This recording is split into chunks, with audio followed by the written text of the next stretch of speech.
सोनिया गांधी ने क्यों बनाया मल्लिकार्जुन खड़गे को कांग्रेस का नया राष्ट्रीय अध्यक्ष? क्या होगा बहुजन समाज पार्टी को इससे नुकसान या फायदा? जी हां साथियों, मैं हूं हितेश और आप देख रहे हैं द थिंक। हाल ही में हुए कांग्रेस के राष्ट्रीय अध्यक्ष के चुनाव में शशि थरूर और मल्लिकार्जुन खड़गे के बीच में जो लड़ाई हुई, जहां पर मल्लिकार्जुन खड़गे को भारी बहुमतों से जीत मिली और कांग्रेस का नया राष्ट्रीय अध्यक्ष चुना गया, जहां पर दलित चेहरा कांग्रेस का नया राष्ट्रीय अध्यक्ष चुनने के बाद में पूरे 24 साल के रिकॉर्ड में नॉन गांधी परिवार से किसी बहुजन समाज के इस चेहरे को, इस व्यक्ति को कांग्रेस का राष्ट्रीय अध्यक्ष बनाया गया। आइए जानते हैं कौन है मल्लिकार्जुन खड़गे और क्या है उनका पॉलिटिकल करियर। मैं श्रीमती सोनिया गांधी का आभार व्यक्त करता हूं। सोनिया जी ने पर्सनल सैक्रिफाइस कर 23 वर्ष तक कांग्रेस पार्टी के अपने खून पसीने से सींचा है। सोनिया जी की लीडरशिप में न केवल हमने 2 बार केंद्र में सरकार बनाई, बल्कि अनेकों राज्यों में कांग्रेस को रिवाइव किया और राज्यों में भी सरकार उन्होंने बनाई। 16वीं लोकसभा के वह सांसद है और कर्नाटक राज्य के कांग्रेस के वो बहुत बड़े चेहरे हैं, जहां पर उन्होंने कर्नाटक के कांग्रेस प्रदेश अध्यक्ष इस पद पर भी बहुत अहम भूमिका निभाई है।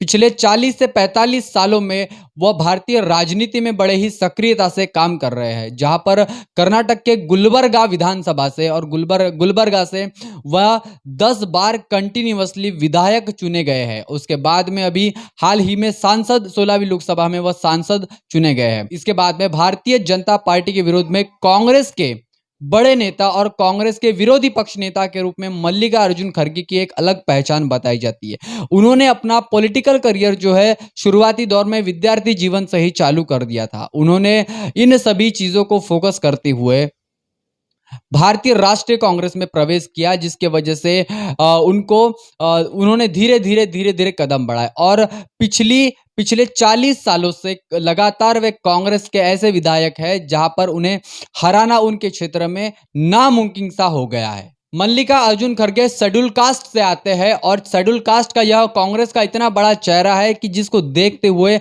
कांग्रेस ने आने वाले चुनाव में यह दावा किया है कि इसी चेहरे के साथ में भारतीय राजनीति में कांग्रेस कभी भी वापसी कर सकती है।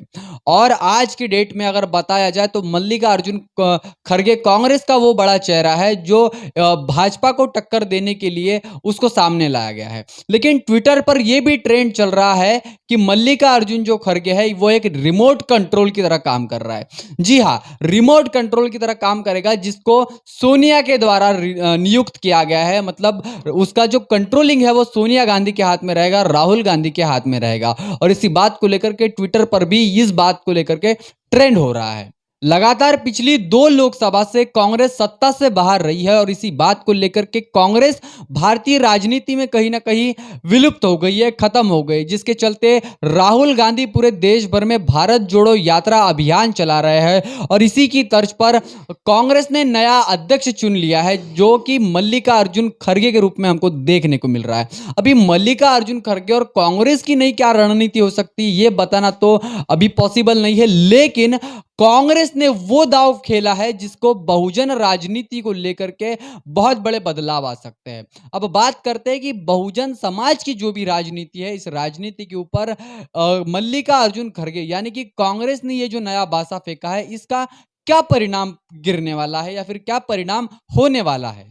भारतीय राजनीति में बहुजन समाज की संख्या 85% है, जहां पर अधिकांश वोट जो है कांग्रेस को जाता है। लेकिन हाल ही में पंजाब में हुए विधानसभा चुनाव में कांग्रेस ने एक नया बासा फेंका था, जिसको चरणजीत सिंह चन्नी के द्वारा चुनाव में कुछ समय के लिए मुख्यमंत्री बनाया गया था। और इस दलित पहचान को, दलित चेहरे को, जो कि पंजाब में 32% वोट जो है दलितों का है, और इसी बात को लेकर के यह प्लानिंग के ऊपर उन्होंने काम किया, लेकिन यह प्लानिंग कांग्रेस की काम नहीं कर पाई। और अभी हाल ही में 2024 के चुनाव के मद्देनजर रखते हुए कांग्रेस ने एक ऐसा गेम खेला है कि जिसके वजह से भारतीय राजनीति में वो अपनी वापसी कर सकती है। जी हाँ साथियों, दलितों का वोट जो है भारतीय राजनीति में बहुत ही महत्वपूर्ण और बहुत ही अहम भूमिका निभाता है, जिसके वजह से दलितों का वोट और मुसलमानों का वोट जिधर जाता है उस पार्टी की सरकार बन जाती है, सत्ता बन जाती है। और यही समीकरण को लेकर के कांग्रेस जो है अभी कहीं ना कहीं काम कर रही है।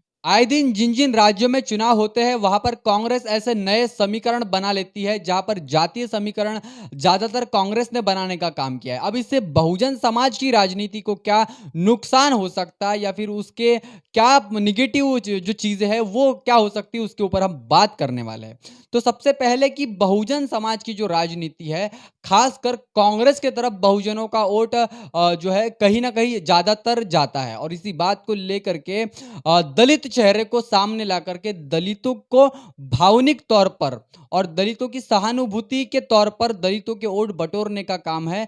इस बात को लेकर के मल्लिकार्जुन खड़गे को कांग्रेस ने नया राष्ट्रीय अध्यक्ष बनाया है। और इसी का परिणाम यह हो सकता है कि आने वाले चुनाव में शायद कहीं ना कहीं कांग्रेस वापसी कर ले। लेकिन बहुजन समाज को और बहुजन समाज के आंदोलन को, इस विचारधारा को इस बात से बड़े नुकसान होने वाले हैं कि अगर बहुजन समाज का वोट जो है कांग्रेस के तरफ चला गया तो कहीं ना कहीं बहुजन आंदोलन कम होता दिखाई देगा, उसकी रफ्तार कहीं ना कहीं धीमी हो सकती है। और इसी बात को लेकर पूरे बहुजन समाज ने यह विचार करना चाहिए कि कांग्रेस जो ये नए दावपेच खेलते रहती है और इसके दावपेच से ही सिर्फ कांग्रेस को फायदा होता है और जिनके लिए वो राजनीति करती है उनको कभी फायदा नहीं होता। मतलब कि इस देश के तमाम SC ST OBC मुस्लिम और तमाम जो भी धार्मिक अल्पसंख्यक लोग हैं, इन लोगों को हमेशा कांग्रेस ने यूज किया है। और यूज करने के बाद में जब जब भी कांग्रेस की सरकार है वहां जिस जिस राज्यों में आई है वहां वहां पर दलित उत्पीड़न बढ़ता जा रहा है, आदिवासियों के ऊपर अन्याय अत्याचार बढ़ता जा रहा है। OBC रिजर्वेशन को लेकर के कांग्रेस कहीं ना कहीं उदासीन भावना में दिखाई देती है। तो ये जो सारे मामले पे कांग्रेस जब भी अपनी भूमिका दिखाती है तो कहीं ना कहीं निगेटिव भूमिका और ऐसी भूमिका दिखाती है जहां पर कांग्रेस को इन सब बातों से कोई लेना देना नहीं होता। उनकी जो पॉलिटिक्स है ये वोट बटोरने का काम करती है और जिसके वजह से आने वाले राजनीति के जो नए नए समीकरण है वह कांग्रेस हमेशा बनाती रहती है। और बहुजन समाज ने इस बात को लेकर के हमेशा सोच विचार करना चाहिए कि कांग्रेस और भारतीय जनता पार्टी एक ही थाली के चट्टे बट्टे है, एक ही सिक्के के दो पहलू है। जो आए दिन एक साफ नाथ है तो एक नागनाथ है, जो आए दिन कभी राजनीति से दलितों को लुभाने का काम करता है तो कोई मुस्लिमों को टारगेट करके एक अपनी राजनीति मजबूत करता है, जहां पर बहुजन समाज कहीं ना कहीं खत्म होते हुए दिखाई दे रहा है। लेकिन बहुजन समाज के बुद्धिजीवी वर्ग ने इस बात को ध्यान में रखना चाहिए, इस बात को ध्यान में रखते हुए इस राजनीति से हमेशा परे रहना चाहिए। और बहुजन समाज की आंदोलन और बहुजन समाज जो कि इस देश में महापुरुषों का आंदोलन चला रहा है, उस आंदोलन को ध्यान में रखते हुए, मद्देनजर रखते हुए, बहुजन समाज की राजनीति को मद्देनजर रखते हुए उन्होंने काम करना चाहिए। साथियों, इस बात को लेकर के आप क्या सोचते हैं, इस बात को लेकर के आपकी क्या राय है, कमेंट करके जरूर बताएं। बने रहे द थिंक पर, तब तक के लिए जय भीम, जय भारत। बहुजन विचारधारा को घर घर तक पहुंचाने के लिए हमारे YouTube चैनल को सब्सक्राइब करें, लाइक करें, कमेंट करें, शेयर करें और बेल आइकन की घंटी दबाना ना भूलें।